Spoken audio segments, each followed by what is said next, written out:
Algunas ciudades mueren por guerras, otras por desastres naturales, pero hay lugares que fueron borrados del mapa con una sola decisión política y una represa.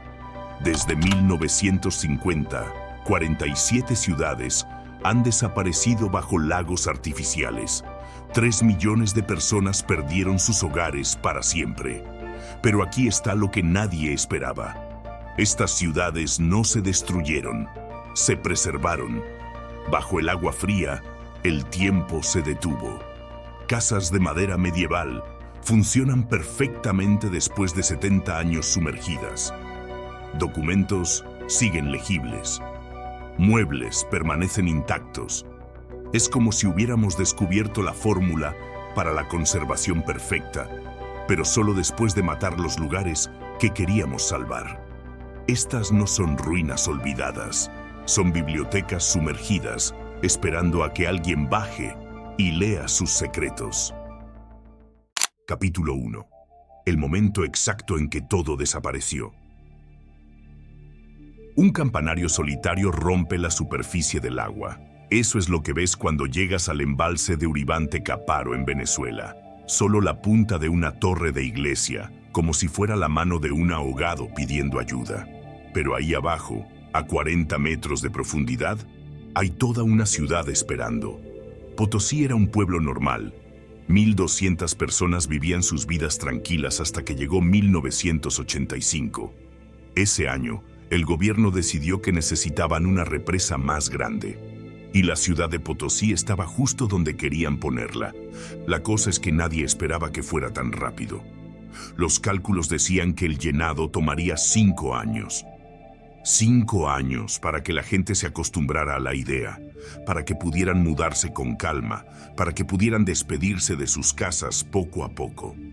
Pero el agua tenía otros planes. En 24 horas, Potosí desapareció del mapa. 1.200 personas tuvieron que salir corriendo con lo que tenían puesto. Las calles por donde habían caminado toda su vida quedaron bajo el agua en un día. Sus casas, sus recuerdos, sus vidas enteras. Todo se fue al fondo de un lago artificial. Ahora viene lo raro. El agua subió 47 metros en una semana. 47 metros.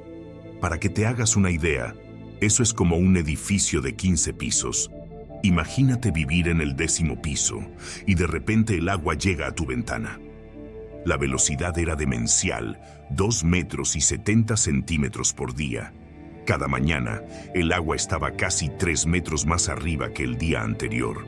Los últimos habitantes veían cómo su pueblo se hundía en cámara lenta, pero no tan lenta como para procesar lo que estaba pasando. Y aquí está lo que nadie te cuenta sobre las inundaciones. El agua fría preserva las cosas de una manera que desafía toda lógica. La temperatura del agua en Potosí se mantiene a 12 grados Celsius constantes. 12 grados todo el año durante 25 años. Esa temperatura funciona como un refrigerador gigante. Los ingenieros de la represa Uribante Caparo manejaban números impresionantes. La capacidad total es de 1.620 millones de metros cúbicos de agua. Para ponerlo en perspectiva, eso es suficiente agua para llenar más de 600.000 piscinas olímpicas. El área inundada cubre 162 kilómetros cuadrados, una extensión equivalente a toda la ciudad de Miami desapareciendo bajo el agua. Pero los números no capturan la realidad humana. 289 casas quedaron completamente intactas bajo el agua. No destruidas, no colapsadas, intactas, como si la gente hubiera salido a comprar el pan y nunca hubiera vuelto. Entonces, ¿qué pasa cuando una ciudad desaparece así? Bueno, resulta que Potosí no está sola. Este no es un caso aislado de mala suerte venezolana. Es parte de un patrón global que nadie quiere admitir. Desde 1950, 47 ciudades han sido completamente tragadas por represas en todo el mundo. 47. No estamos hablando de pueblitos perdidos en el medio de la nada. Estamos hablando de comunidades enteras, con sus historias, sus tradiciones, sus formas de vida. Las cifras son brutales. 3.200.000 personas han sido desplazadas permanentemente por estos proyectos. Familias que vivían en el mismo lugar durante generaciones, de repente sin hogar, sin pasado físico al que regresar. En Japón, 13 pueblos duermen bajo el lago Okutama. En Brasil, 7 ciudades descansan bajo la represa de Sobradinho. Cada país tiene sus propios sacrificados. Cada gobierno ha tomado la decisión de borrar comunidades enteras en nombre del progreso. Pero hay algo que conecta a todos estos lugares sumergidos, algo que los científicos no terminan de entender. El agua los preserva de una manera casi sobrenatural. Tomemos el caso más extremo, Xicheng, en China, una ciudad de 1300 años de antigüedad que fue intencionalmente inundada en 1959. Hoy está entre 26 y 40 metros bajo la superficie del lago Qiandao. Y aquí viene lo increíble. El 95% de sus estructuras están completamente intactas. No estamos hablando de ruinas, estamos hablando de edificios completos, con sus puertas, sus ventanas, sus decoraciones. Los buzos que han descendido reportan algo que no debería ser posible. Las puertas de madera original todavía funcionan. Después de más de 60 años bajo el agua, puedes abrir y cerrar las puertas como si la ciudad hubiera sido abandonada ayer. ¿Cómo es esto posible? En tierra, esas mismas estructuras de madera se habrían desintegrado en 50 años. El clima, los insectos, la humedad, todo conspira contra la preservación. Pero bajo el agua, en esa temperatura constante y controlada, el tiempo parece haberse detenido. Los científicos tienen teorías. Hablan de la ausencia de oxígeno, de la temperatura estable, de la falta de bacterias específicas que causan descomposición. Pero las teorías no explican la perfección de la conservación. No explican por qué una puerta de madera de 600 años sigue funcionando después de décadas sumergida. La comparación es escalofriante. Es como si hubieras puesto tu ciudad entera en una cápsula criogénica. Todo queda suspendido en el tiempo, esperando. Las calles mantienen su forma, las casas conservan su estructura, los objetos permanecen donde los dejaron sus dueños. Y eso nos lleva a una pregunta inquietante. ¿Qué más está esperando ahí abajo? ¿Qué secretos? ¿Qué historias? ¿Qué evidencias de vidas vividas están suspendidas en esos silencios líquidos? Cada ciudad sumergida es un archivo accidental de la humanidad. Un museo involuntario donde cada objeto cuenta una historia que fue interrumpida abruptamente. Los relojes marcando la hora exacta del abandono. Los libros abiertos en la página donde alguien dejó de leer. Las mesas puestas para cenas que nunca se sirvieron. Y mientras tanto, en la superficie, la vida continúa. Los embalses generan electricidad, proporcionan agua potable, irrigan cultivos. El progreso justifica el sacrificio. Pero abajo, en la oscuridad perpetua, las ciudades fantasma mantienen vigilia. El campanario de Potosí sigue ahí, atravesando la superficie como un recordatorio permanente. No es solo una torre de iglesia, es una lápida marcando el lugar donde una comunidad entera fue enterrada viva bajo el agua. Presagio, pero Xicheng no es la única. Hay lugares donde el agua no solo preservó edificios, preservó secretos. Secretos que algunos prefieren que nunca salgan a la superficie. Capítulo 2. La ciudad que reaparece cada 10 años. Hay pueblos que mueren una vez y se quedan muertos, pero Fabbriche di Caregine es diferente. Esta ciudad italiana ha muerto y resucitado 5 veces en los últimos 70 años. Y cada vez que vuelve a la vida es como si el tiempo no hubiera pasado. Estamos en los Alpes Apuanos, en la Toscana, un lugar donde las montañas se elevan como catedrales de piedra y los valles guardan secretos que datan del siglo XIII. Aquí, en 1947, el gobierno italiano decidió que necesitaba un lago artificial, y Fabbrice di Caregine estaba justo en el lugar equivocado. La historia es familiar, pero con un giro macabro. 163 familias tuvieron que abandonar sus casas. Siglos de historia borrados con una orden gubernamental. El agua subió lentamente, tragándose calles, casas, recuerdos. Pero aquí está lo extraño. Cada cierto tiempo, la ciudad vuelve. No es magia, es ingeniería. Cuando el lago necesita mantenimiento o cuando hay sequías severas, drenan el agua. Y ahí está Fabbrice di Caregine, como un zombi arquitectónico saliendo de su tumba líquida. La primera vez que reapareció fue en 1958, 11 años después de haber sido sumergida. Los exhabitantes que aún vivían se acercaron con una mezcla de horror y nostalgia. Sus casas seguían ahí, sus calles seguían ahí, todo seguía ahí, pero cubierto de limo, y con ese silencio que solo tienen los lugares abandonados. Pero lo realmente inquietante llegó cuando empezaron a inspeccionar las estructuras. El campanario, que había sido construido en el siglo XIV, medía exactamente 14 metros y 70 centímetros de altura. La misma medida que tenía antes de la inundación, ni un centímetro menos. Los muros de las casas mantenían su grosor original de 1,20 metros. Ni una fisura, ni un desplome. Las ventanas conservaban sus marcos de madera como si hubieran sido tallados el día anterior. Y estamos hablando de madera que había pasado 11 años bajo el agua. Los expertos en construcción que vinieron a evaluar los daños se quedaron sin palabras. Según todos los manuales, la madera expuesta al agua durante tanto tiempo debería haberse podrido completamente. La humedad constante, los cambios de presión, los microorganismos, todo conspira contra la preservación de materiales orgánicos. Pero ahí estaba la madera, sólida y resistente. La segunda reaparición fue en 1983. 25 años bajo el agua esta vez. Y otra vez, la ciudad salió intacta. Más que intacta, estaba mejor conservada que muchos pueblos habitados de la región. Los arquitectos que la estudiaron dijeron algo que no debería ser posible.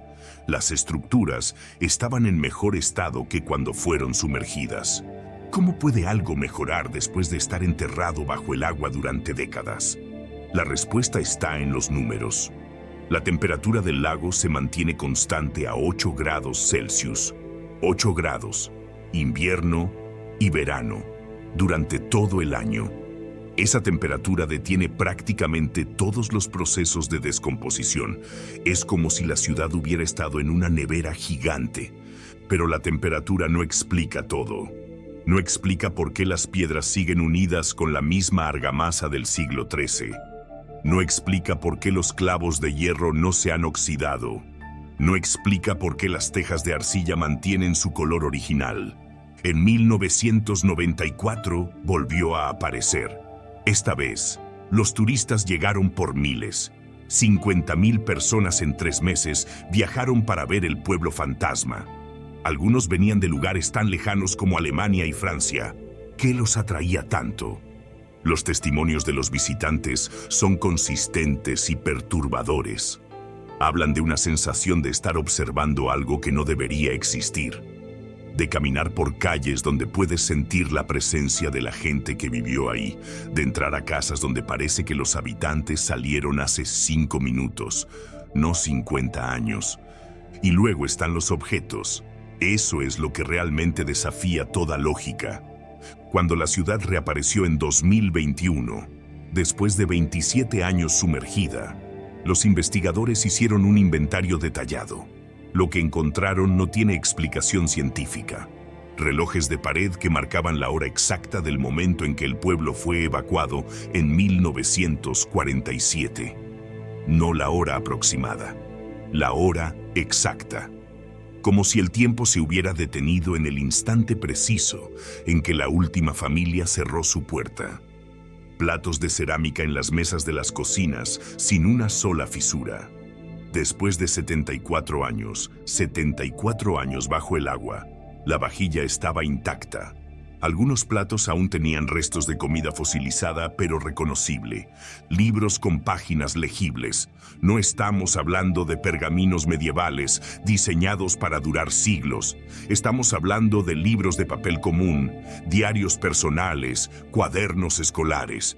El papel debería haberse desintegrado en semanas, pero allí estaban, con la tinta visible y las palabras claras.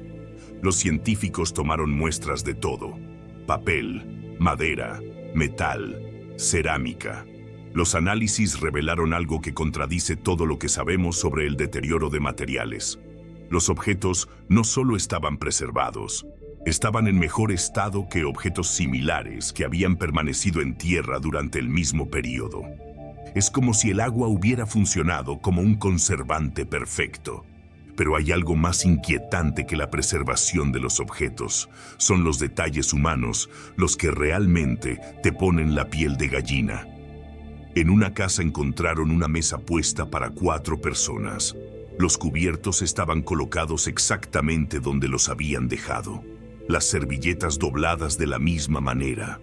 Las sillas empujadas bajo la mesa como si la familia hubiera salido a dar un paseo y fuera a volver en cualquier momento. En otra casa, un niño había dejado sus juguetes en el suelo de su habitación. Soldaditos de plomo formados en batalla, una pelota de cuero, un caballito de madera. Todo estaba donde lo había dejado un niño de 8 años en 1947. Ese niño, si aún vivía en 2021, tenía 82 años. Los investigadores encontraron cartas sin enviar, escritas en los últimos días antes de la evacuación.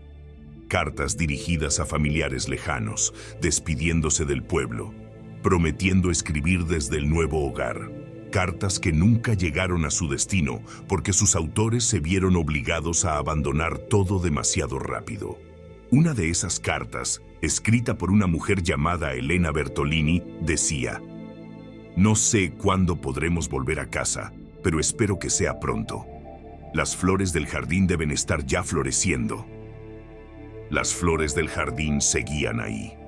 Tallos fosilizados pero reconocibles, en los mismos lugares donde Elena los había plantado décadas atrás. La visita promedio a Fabrice di Caregin, cuando reaparece, dura 3 horas y 42 minutos. Es un tiempo específico, casi ritual. Los turistas llegan, caminan por las calles en silencio, entran a las casas abandonadas, tocan los objetos preservados, y después de esas 3 horas y 42 minutos, se van. ¿Por qué exactamente ese tiempo? Los psicólogos que han estudiado el fenómeno tienen una teoría. Es el tiempo que tarda una persona en procesar completamente la imposibilidad de lo que está viendo. Más tiempo que eso, y la mente empieza a rechazar la experiencia como demasiado extraña para ser real. Algunos visitantes reportan sueños después de la visita. Sueños donde ven a la gente del pueblo viviendo sus vidas normales, como si el tiempo nunca hubiera pasado, como si Elena siguiera cuidando sus flores y el niño siguiera jugando con sus soldaditos de plomo. Pero los sueños siempre terminan igual, con el agua subiendo lentamente, cubriendo las casas, silenciando las voces, devolviendo el pueblo a su tumba líquida. Y eso es exactamente lo que pasa. Después de unos meses, cuando el mantenimiento del lago termina o cuando las lluvias regresan, el agua vuelve a subir. Fabrice di Caregin se hunde otra vez en el silencio acuático, llevándose sus secretos a las profundidades. La próxima vez que aparezca, probablemente dentro de una década, todo seguirá igual. Los relojes marcarán la misma hora, los platos seguirán en las mesas, las cartas esperarán ser enviadas, como si el pueblo entero estuviera atrapado en un bucle temporal, condenado a repetir eternamente el momento de su abandono. Pero ¿qué pasa con los lugares que nunca vuelven a la superficie? ¿Qué secretos guardan las ciudades que permanecen para siempre bajo el agua? Capítulo 3. El templo que flota en la superficie. Cuando el agua baja en marzo, aparece como un milagro. La cúpula dorada del templo Wat Nong Bua, Yai, Rompe la superficie del lago como si fuera el casco de un submarino ancestral emergiendo de las profundidades. Pero esto no es ciencia ficción, es Tailandia y esto pasa todos los años. El templo budista tiene más de 400 años. Fue construido en el siglo XVII, cuando esta región de Tailandia era pura selva y el río fluía libre sin represas que lo controlaran. Los monjes eligieron este lugar porque decían que tenía algo especial, una energía que favorecía la meditación y el contacto con lo divino. Puede que tuvieran razón, porque lo que pasa aquí desafía cualquier explicación racional. En 1975, el gobierno decidió construir la represa de Vajiralongkorn. El desarrollo económico requería energía, y el río Khwae Noi era perfecto para generar electricidad. El único problema era que el templo Wat Nong Buayai estaba directamente en la zona que sería inundada. Los monjes se resistieron, no solo por el valor histórico del templo, sino porque sostenían que el lugar era sagrado de una manera que las autoridades no podían entender. Hablaban de fuerzas que no debían ser perturbadas, de equilibrios espirituales que se romperían si el agua cubría el templo. Las autoridades, como era predecible, ignoraron las advertencias místicas y siguieron adelante con el proyecto. El día que empezó la inundación, los monjes realizaron una ceremonia especial. Colocaron una estatua de Buda de 4 metros y 70 centímetros de altura en el salón principal del templo. La estatua estaba hecha de bronce sólido con incrustaciones de oro real. Pesaba casi 3 toneladas. Los monjes dijeron que el Buda permanecería vigilando el templo, sin importar lo que pasara. Palabras proféticas, porque eso es exactamente lo que ha estado haciendo durante los últimos 48 años. Cuando el agua subió, el templo desapareció gradualmente bajo la superficie. Primero los jardines, luego los edificios auxiliares, finalmente el templo principal. El último en desaparecer fue la cúpula dorada de la torre central. Y ahí se quedó, 7 metros bajo el agua, durante la mayor parte del año. Pero aquí viene lo extraño. Durante la estación seca de marzo a mayo, el nivel del agua baja lo suficiente para que parte del templo vuelva a ser visible. No todo el templo, solo la parte superior. Exactamente 3 metros y 20 centímetros del edificio quedan expuestos cada año. Y esos 3 metros y 20 centímetros han creado uno de los fenómenos religiosos más peculiares del mundo moderno. 15,000 peregrinos llegan cada año durante esos 3 meses. Vienen de toda Tailandia, pero también de países vecinos como Myanmar, Laos y Camboya. Algunos viajan distancias increíbles, más de 1,000 kilómetros solo para ver el templo que aparece y desaparece. Pero no pueden simplemente caminar hasta él. El templo está a 2 kilómetros y 800 metros de la orilla más cercana. La única manera de llegar es navegando. Y aquí es donde la cosa se pone realmente interesante. Los peregrinos no usan botes modernos con motor. Usan balsas tradicionales hechas de bambú, exactamente del mismo tipo que usaban los monjes originales hace 400 años. Como si hubiera un código no escrito que dice que tienes que llegar al templo de la misma manera que lo habrían hecho los antiguos habitantes. El viaje en balsa toma 45 minutos exactos.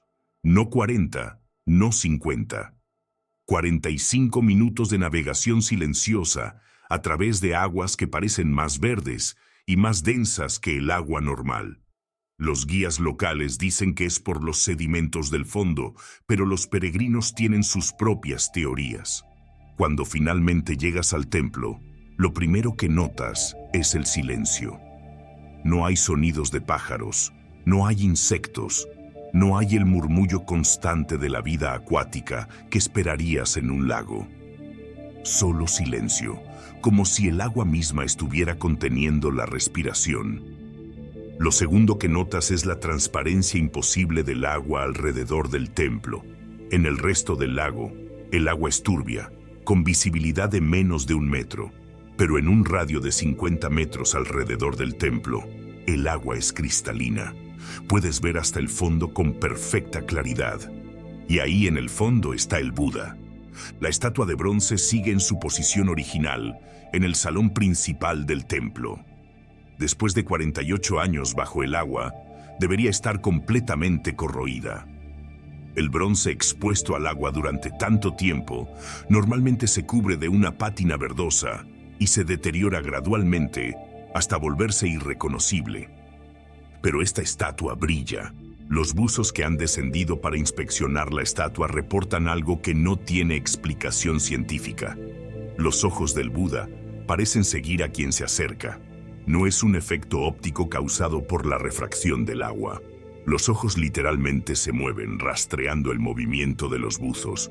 Más inquietante aún, las incrustaciones de oro en la estatua han crecido. En lugar de desaparecer o opacarse, las vetas doradas se han extendido por el bronce como raíces luminosas. Análisis espectrográficos confirman que es oro real, pero no hay manera de explicar cómo puede estar creciendo bajo el agua. Los monjes que llegaron en 1975 ya han muerto, pero cada año, durante la temporada en que el templo es accesible, aparecen nuevos monjes. Vienen en balsas más pequeñas, vestidos con las túnicas anaranjadas tradicionales, y realizan ceremonias en el templo parcialmente sumergido. ¿De dónde vienen estos monjes? Nadie lo sabe exactamente. No pertenecen a ningún monasterio específico de la región. Algunos hablan dialectos tailandeses tan antiguos que los lingüistas luchan por entenderlos, y cuando la temporada termina y el agua vuelve a subir, desaparecen tan misteriosamente como llegaron. Las ceremonias que realizan son extrañas. En lugar de los cánticos budistas tradicionales, entonan algo que suena más como lamentaciones, y siempre terminan la ceremonia de la misma manera, lanzando flores de loto al agua alrededor de la estatua sumergida.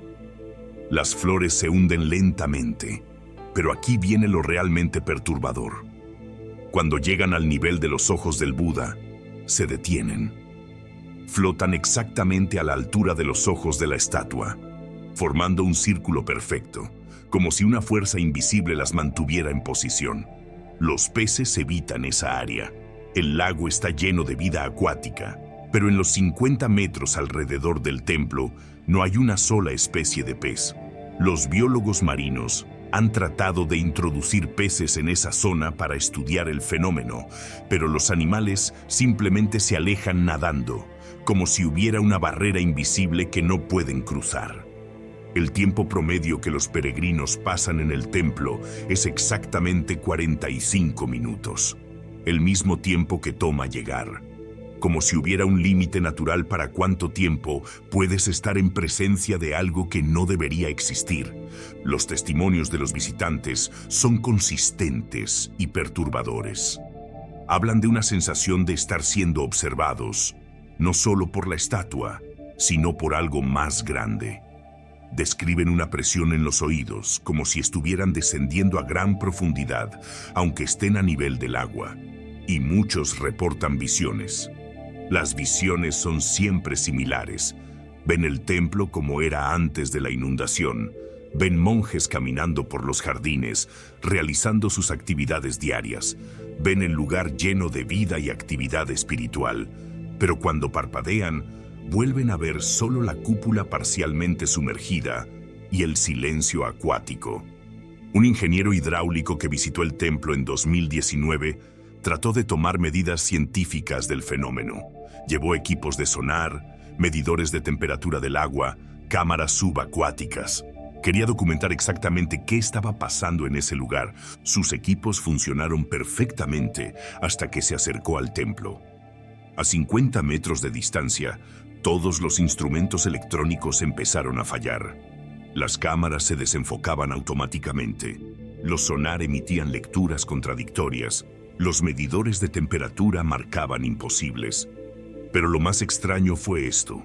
Cuando revisó las pocas fotos que logró tomar antes de que sus cámaras fallaran, en cada imagen aparecía algo que no había visto con sus propios ojos.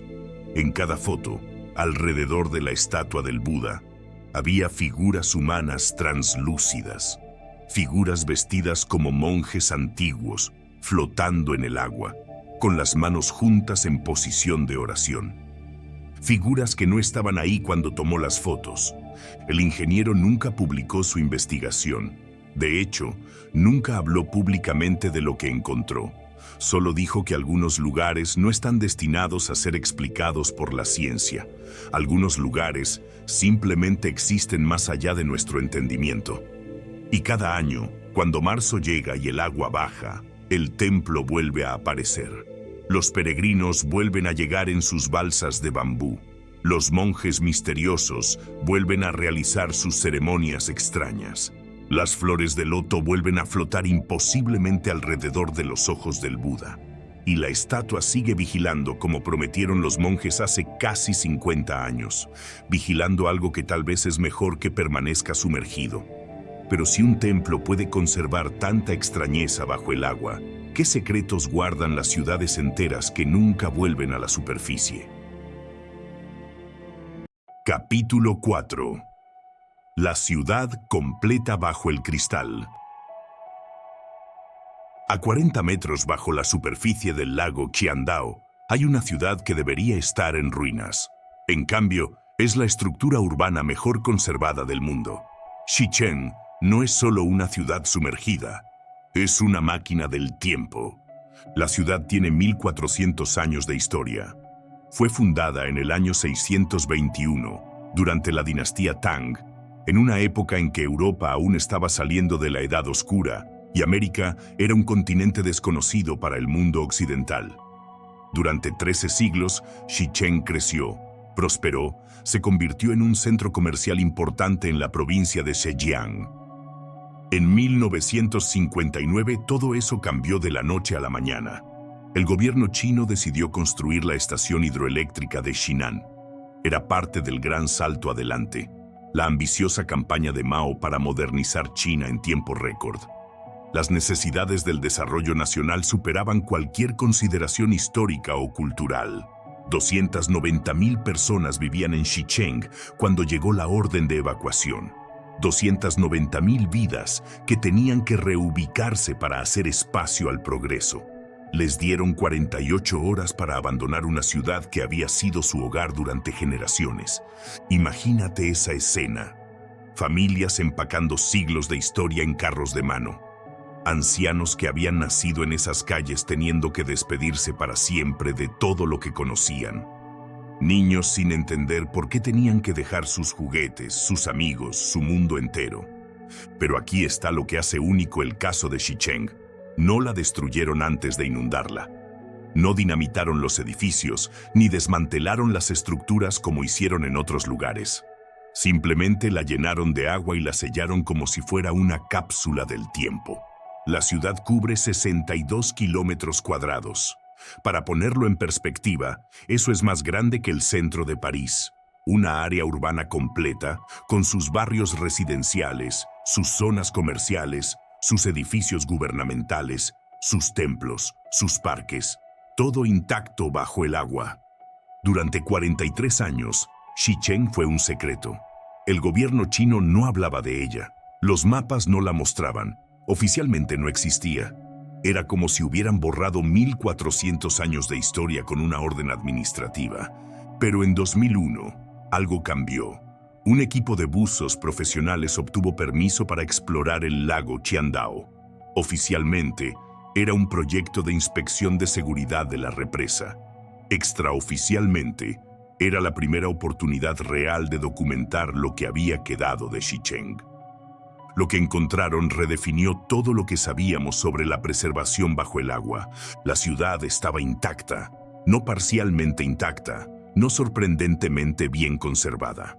Completamente intacta, como si los últimos habitantes hubieran salido a almorzar y fueran a volver en cualquier momento.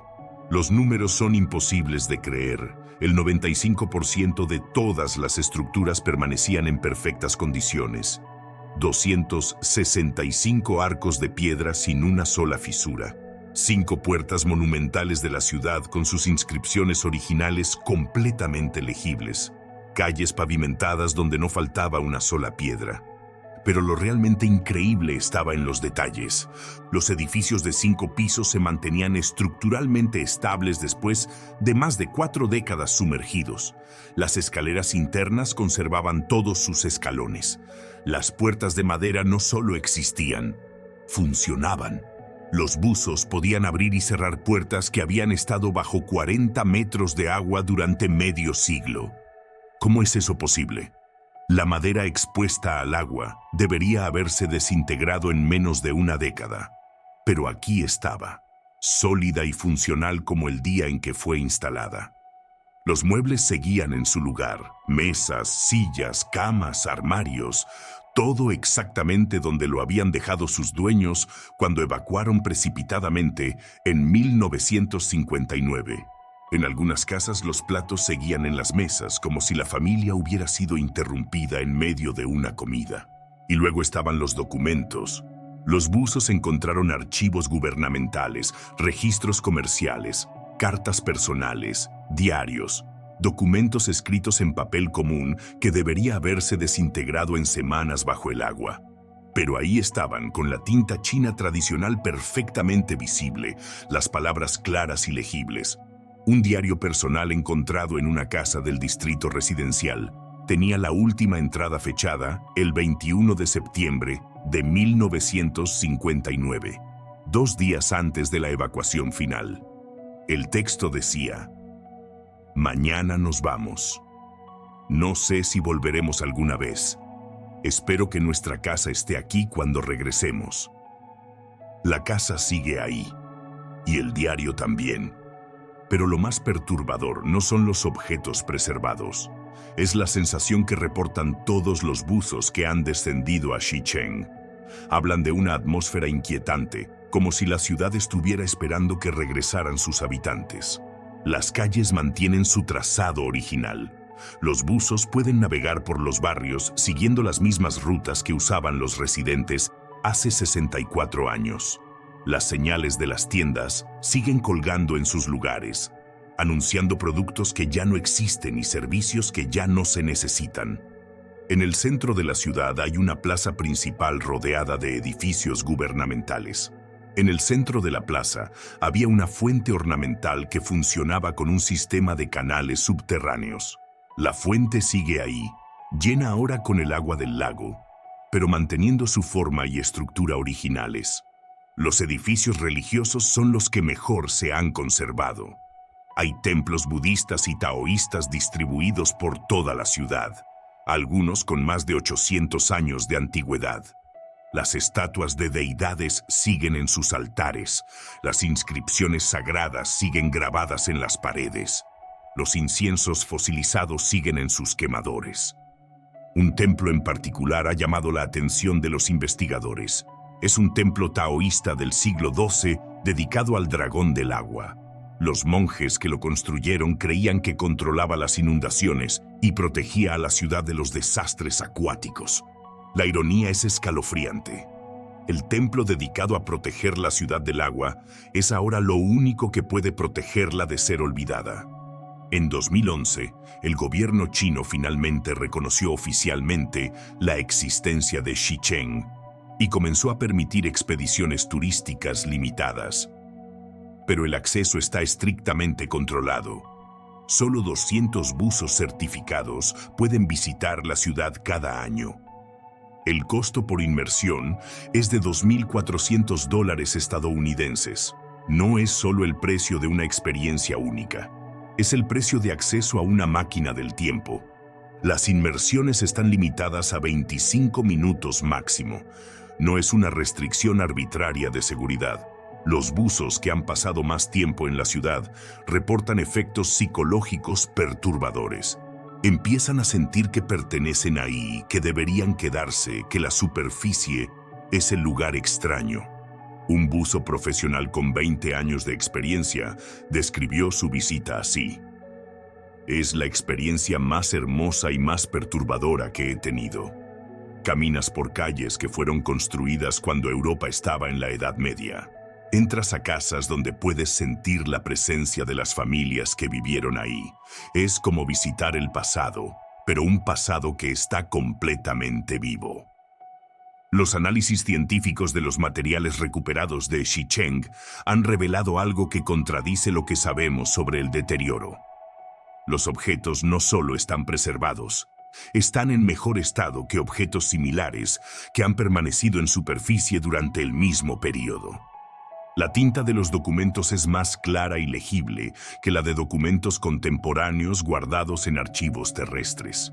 La madera es más sólida y resistente que la madera de estructuras similares expuestas al aire. Es como si el agua del lago Qiandao hubiera funcionado como el conservante perfecto.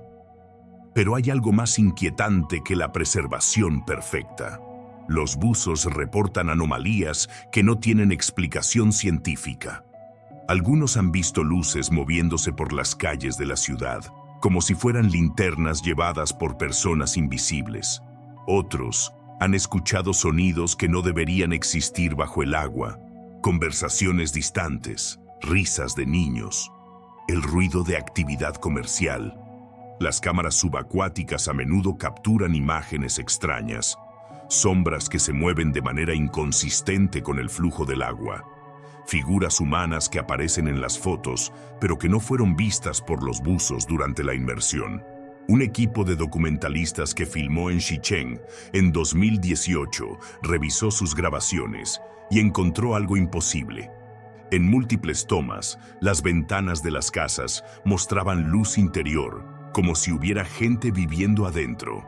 Pero cuando los buzos investigaron esas mismas casas durante la filmación, estaban completamente oscuras. ¿Es posible que una ciudad pueda mantener algún tipo de vida espiritual después de haber sido abandonada? ¿Puede un lugar guardar la memoria de sus habitantes de manera tan intensa que esa memoria se vuelva tangible?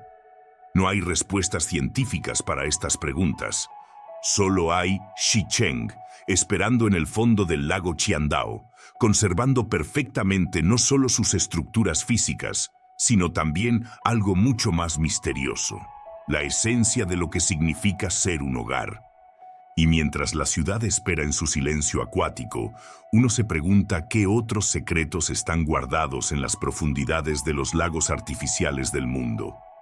¿Qué otras ciudades están esperando, perfectamente preservadas, a que alguien tenga el valor de descender y enfrentar el pasado que creíamos perdido para siempre? Capítulo 5. El campanario que desafía la gravedad.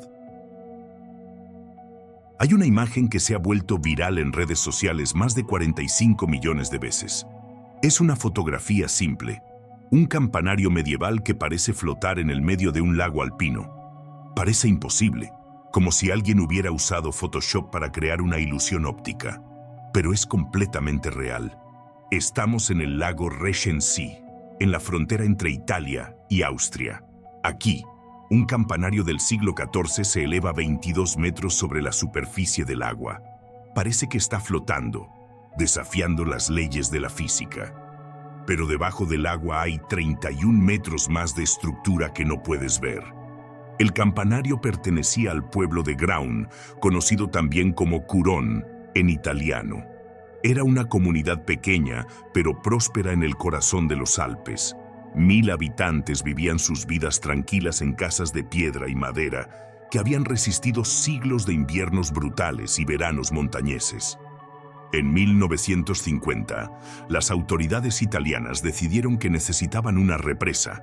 La energía hidroeléctrica era el futuro, y el valle donde estaba Graun era perfecto para crear un lago artificial. 163 casas fueron condenadas. 1000 personas perdieron sus hogares. 600 años de tradiciones alemanas sudtirolesas fueron sacrificados en nombre del progreso. Pero algo salió mal con la demolición. Cuando llegó el momento de destruir la iglesia y su campanario, los trabajadores se encontraron con un problema técnico inesperado. La estructura era más sólida de lo que habían calculado. El campanario había sido construido con técnicas de construcción del siglo XIV que los ingenieros modernos no terminaban de entender. Los cimientos medían 8 metros por 8 metros, excavados directamente en la roca sólida de la montaña. Las paredes estaban hechas con piedra de cantería local, unida con un mortero que incluía elementos romanos antiguos. Cuando intentaron dinamitarlo, la explosión apenas hizo una marca en la superficie. La segunda detonación tampoco funcionó. Para la tercera explosión, trajeron suficientes explosivos como para destruir un edificio completo. El resultado, unas cuantas piedras sueltas y una estructura que seguía tan sólida como siempre. Los ingenieros se dieron por vencidos, decidieron que era más económico dejarlo ahí y simplemente llenar el valle de agua. Pensaron que eventualmente la presión del agua y el tiempo harían el trabajo que los explosivos no pudieron hacer. Se equivocaron. 73 años después, el campanario sigue ahí. No solo eso, se mantiene perfectamente vertical, resistiendo vientos alpinos que pueden alcanzar los 120 kilómetros por hora. Es como si estuviera anclado por una fuerza invisible. Los análisis estructurales modernos revelan algo que no debería ser posible. La parte sumergida del campanario no muestra ningún signo de deterioro. 31 metros de estructura de piedra bajo el agua, sometida a presión constante, cambios de temperatura estacionales y décadas de erosión acuática. Y sigue intacta. Más extraño aún, las mediciones tomadas cada 5 años desde 1975 muestran que el campanario no se ha movido ni un milímetro de su posición original. Ni inclinación, ni hundimiento, ni desplazamiento lateral. Es como si fuera parte de la geología natural del lugar. Pero la estructura visible es solo parte de la historia. Bajo el agua, hay todo un pueblo esperando. Las expediciones de buceo han mapeado las 163 casas sumergidas. La plaza central sigue ahí, con su fuente medieval intacta. Las calles principales mantienen su trazado original. El cementerio, que fue reubicado antes de la inundación, dejó atrás las raíces de árboles centenarios que ahora forman un bosque subacuático extraño y hermoso. Los buzos reportan una experiencia inquietante al nadar por las calles de Ground. Las casas conservan su arquitectura alpina tradicional. Techos inclinados para soportar la nieve, ventanas pequeñas para conservar el calor, balcones de madera tallada. Todo está ahí, como un museo sumergido de la vida rural europea. En algunas casas, los muebles siguen en su lugar. Mesas de madera maciza que han resistido décadas bajo el agua sin pudrirse. Sillas que mantienen su forma original. Armarios con sus puertas cerradas, guardando secretos que nadie se atreve a descubrir. Y luego están las campanas. El campanario tiene 4 campanas de bronce, instaladas en 1357. Cuando el pueblo fue inundado, las campanas quedaron sumergidas junto con todo lo demás. Según la lógica, deberían haberse silenciado para siempre. El agua debería haber detenido cualquier posibilidad de sonido. Pero durante las tormentas de invierno, la gente del área jura que puede escuchar las campanas sonando bajo el agua. Los científicos han tratado de explicar el fenómeno. Hablan de vibraciones transmitidas a través del agua, de efectos acústicos causados por la presión atmosférica durante las tormentas. Pero sus explicaciones no explican por qué las campanas suenan con el mismo patrón de llamada a misa que usaban cuando el pueblo estaba vivo. El fenómeno se ha vuelto tan conocido que ahora forma parte del folclore local. Los habitantes de la región dicen que cuando escuchas las campanas durante una tormenta, es porque los fantasmas de Ground están llamando a los vivos para que no olviden a los muertos.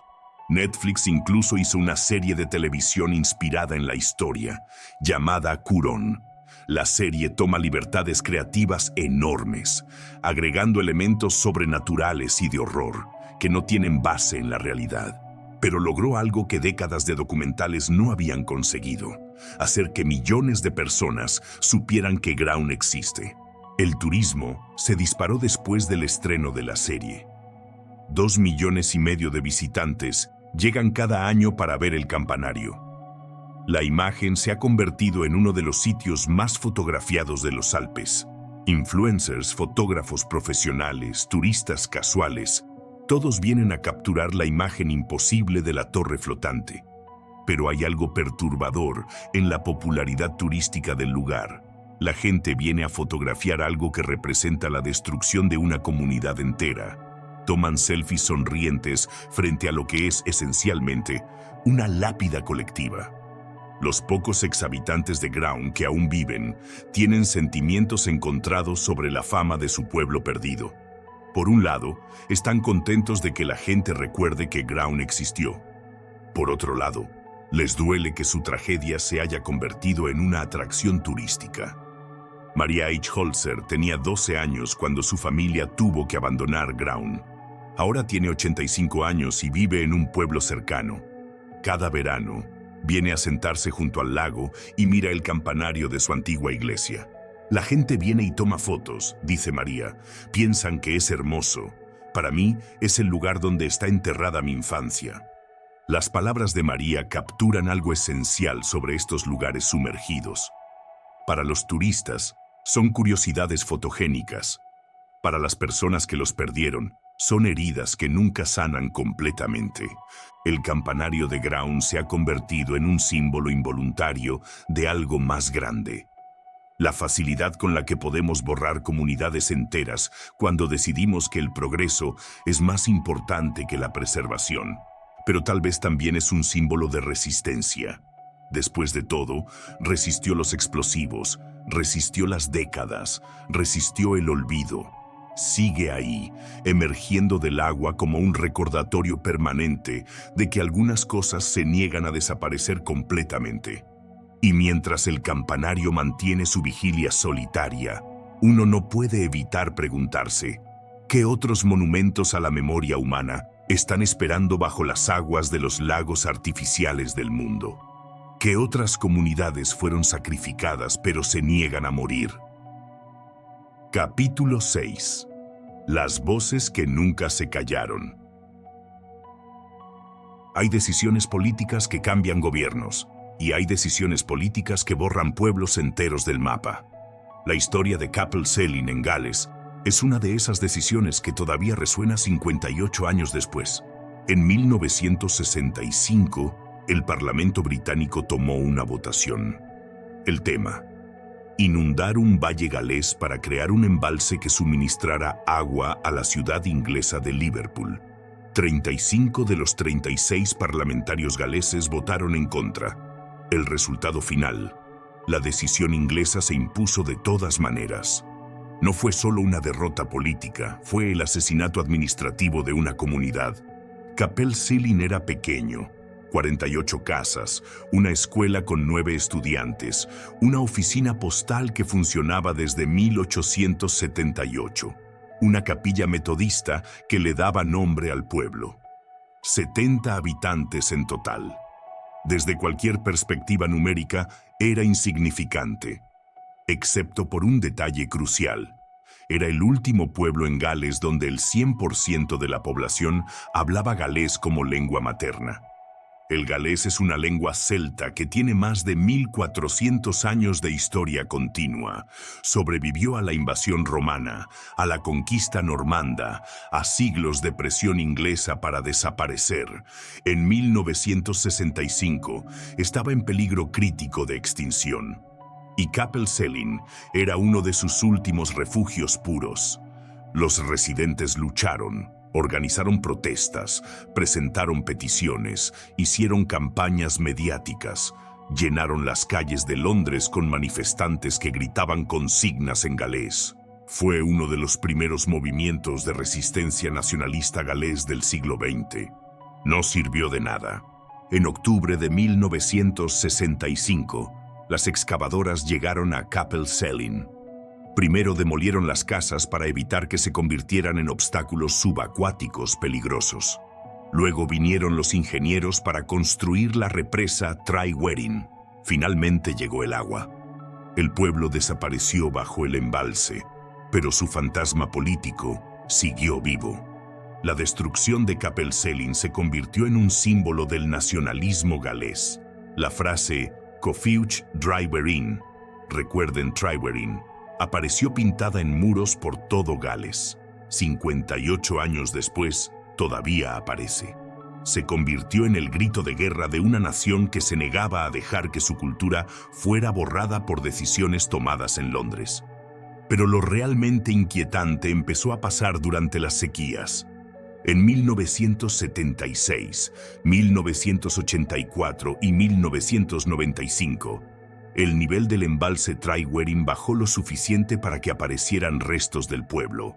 No mucho, solo las bases de algunos edificios, fragmentos de muros, los cimientos de la escuela, pero era suficiente para que los exhabitantes peregrinaran hasta allí. Glyn Evans tenía 15 años cuando su familia tuvo que mudarse de Capel Celyn. En 1984, cuando tenía 34, volvió al embalse durante la sequía para ver los restos de su casa de la infancia. Encontré los cimientos de nuestra cocina, recuerda Glyn. El piso de piedra seguía ahí, con las marcas donde había estado la mesa donde desayunábamos cada mañana. Mi madre había tallado nuestros nombres en una de las piedras cuando yo tenía 8 años. La talladura seguía ahí, perfecta, como si la hubiera hecho ayer. Los testimonios de otros exhabitantes son similares y perturbadores. Hablan de encontrar objetos que deberían haber desaparecido décadas atrás. Herramientas de granja enterradas en el lodo, pero aún reconocibles. Fragmentos de pizarra de la escuela con lecciones en galés todavía visibles. Y luego está el cementerio. Cuando decidieron inundar Capel Celyn, las autoridades exhumaron todos los cuerpos del cementerio y los reubicaron en un sitio más alto. Fue un proceso burocrático eficiente. Cada tumba fue catalogada, cada cuerpo identificado, cada lápida numerada para reubicación. Pero no pudieron reubicar las raíces. Los árboles del cementerio tenían más de 200 años. Sus sistemas de raíces se extendían por acres bajo tierra, entrelazándose con las tumbas, abrazando a los muertos en una red de madera y tierra que había crecido durante generaciones. Cuando llenaron el valle de agua, las raíces se quedaron. Y durante las sequías, cuando el nivel del agua baja, emergen como esqueletos de madera, creando un bosque subacuático fantasmal que marca exactamente donde estaba el cementerio de Capel Celyn. Los visitantes que han visto este bosque de raíces describen una experiencia profundamente inquietante. Las raíces forman patrones que parecen deliberados, como si estuvieran tratando de deletrear algo. Algunos juran que pueden ver formas de palabras en galés formadas por las ramas sumergidas. Pero Capel Celyn no es el único pueblo que se niega a morir en silencio. Al otro lado del Atlántico, en Missouri, hay otra historia similar. Old Pattonsburg era un pueblo agrícola típico del medio oeste americano. 285 habitantes, una iglesia metodista, un banco, una estación de gasolina, una escuela primaria. Nada especial, hasta 1993. Ese año, el río Missouri se desbordó de manera catastrófica. Old Pattonsburg quedó bajo 3 metros de agua durante semanas. Cuando el agua finalmente bajó, el pueblo era inhabitable. Las casas estaban arruinadas, la infraestructura destruida, la economía local completamente colapsada. El gobierno federal ofreció una solución radical: reubicar todo el pueblo a terreno más alto y convertir el sitio original en una zona de inundación controlada. Era eficiente, era lógico, era la decisión práctica correcta. También era el fin de Old Pattonsburg.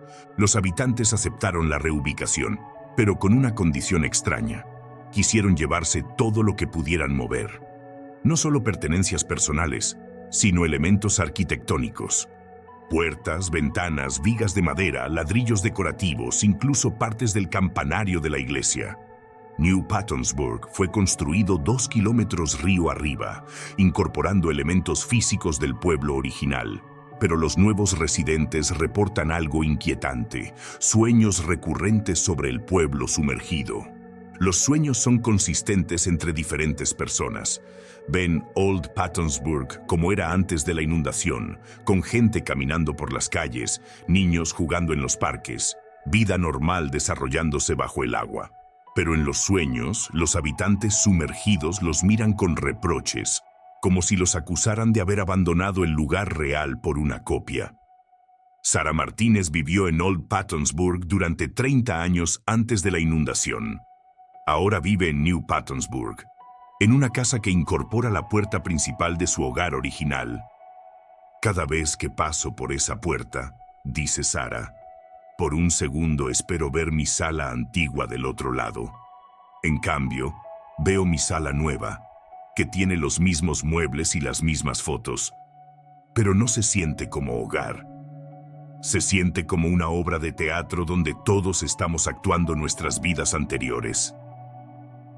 Los testimonios de Sara y otros exhabitantes de pueblos reubicados apuntan a algo que los planificadores urbanos rara vez consideran. No puedes trasplantar una comunidad como trasplantas un árbol. Los lugares tienen alma, y esa alma no se puede empacar y mover. Las estadísticas globales son brutales. Desde 1960, 58 pueblos han sido completamente sacrificados por proyectos de represas en todo el mundo. 4.200.000 personas han sido desplazadas permanentemente. 23 idiomas locales se han extinguido cuando sus últimas comunidades hablantes fueron destruidas por inundaciones. Cada uno de estos pueblos tenía su propia personalidad, su propia historia, su propia forma de vida que había evolucionado durante generaciones. Y cada uno fue evaluado por burócratas que redujeron comunidades enteras a números en hojas de cálculo de costo-beneficio. Pero ¿qué pasa con las cosas que no se pueden medir en hojas de cálculo? ¿Cómo cuantificas el valor de ser el lugar donde tu bisabuela conoció a tu bisabuelo? ¿Cómo pones precio a la sensación de caminar por calles donde tu familia ha vivido durante 5 generaciones? No puedes. Y esa es precisamente la razón por la que estos lugares siguen persiguiendo a las personas que los perdieron. Los pueblos sumergidos se convierten en obsesiones. Los exhabitantes vuelven una y otra vez a los embalses, esperando sequías que les permitan ver los restos de sus hogares.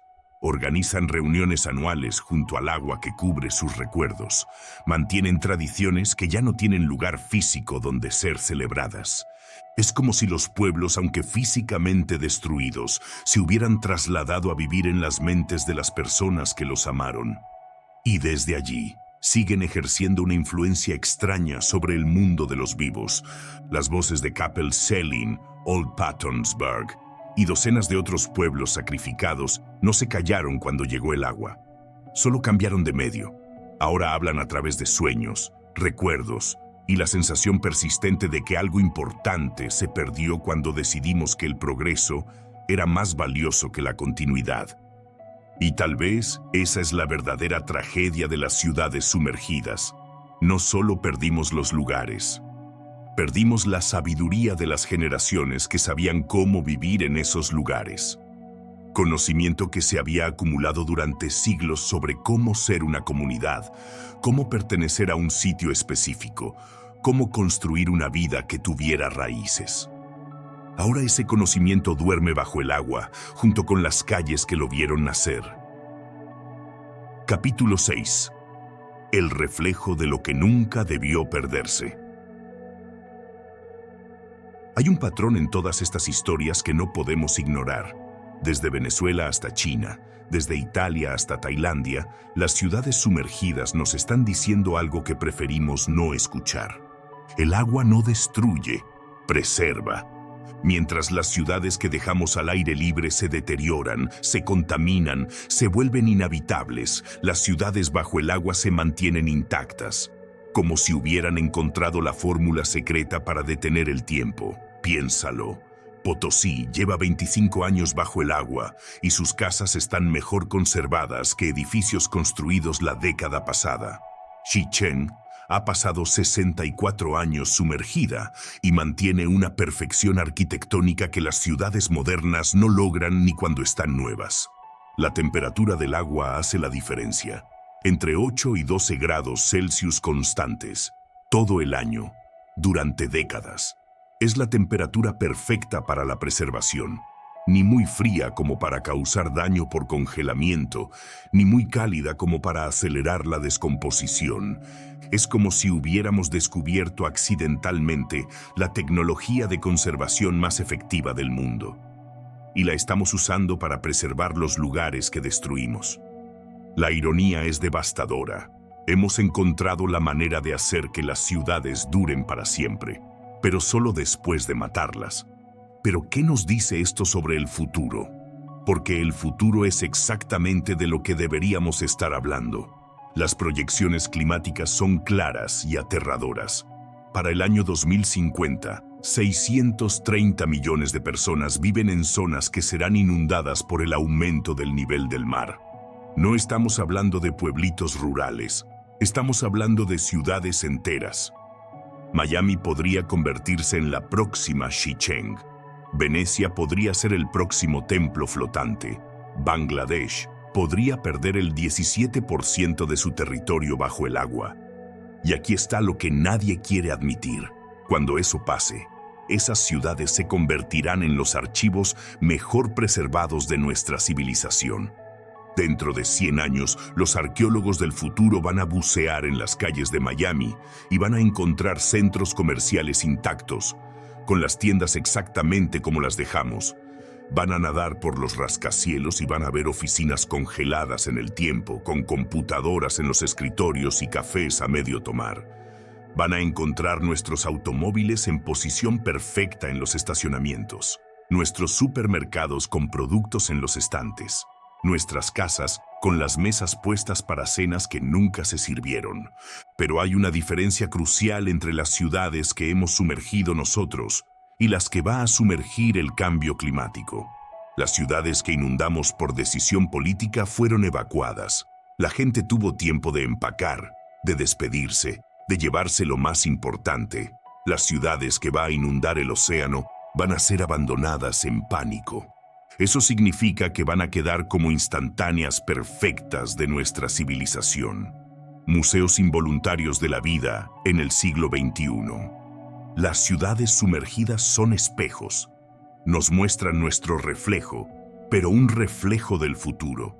Un futuro donde el agua ha reclamado lo que es suyo y ha preservado para la eternidad el momento exacto en que nuestra civilización se dio cuenta de que era demasiado tarde. Pero hay algo hermoso en esa preservación, algo que sugiere que la destrucción no es el final de la historia. Los pueblos bajo el agua no están muertos, están esperando, conservando sus secretos, manteniendo sus estructuras, guardando sus recuerdos, como si supieran que algún día alguien va a necesitar recordar cómo solíamos vivir. Tal vez esa es la verdadera función de las ciudades sumergidas. No son tumbas, son bibliotecas, archivos de la humanidad escritos en piedra, madera y metal, preservados por el agua para futuras generaciones que van a necesitar entender de dónde vinieron. Y mientras tanto, ahí están, en el fondo de lagos y embalses por todo el mundo, esperando pacientemente a que alguien descienda y lea las historias que guardan. La próxima vez que veas un lago, un embalse, cualquier cuerpo de agua que parezca demasiado perfecto para ser natural, recuerda, tal vez hay algo ahí abajo, una ciudad, un pueblo, una comunidad que alguien decidió que valía menos que el progreso. Y tal vez, si prestas atención, puedas escuchar las voces que se niegan a callarse. Las voces de todos los lugares que fueron inundados, pero que siguen vivos bajo la superficie, esperando a que alguien baje y escuche sus historias.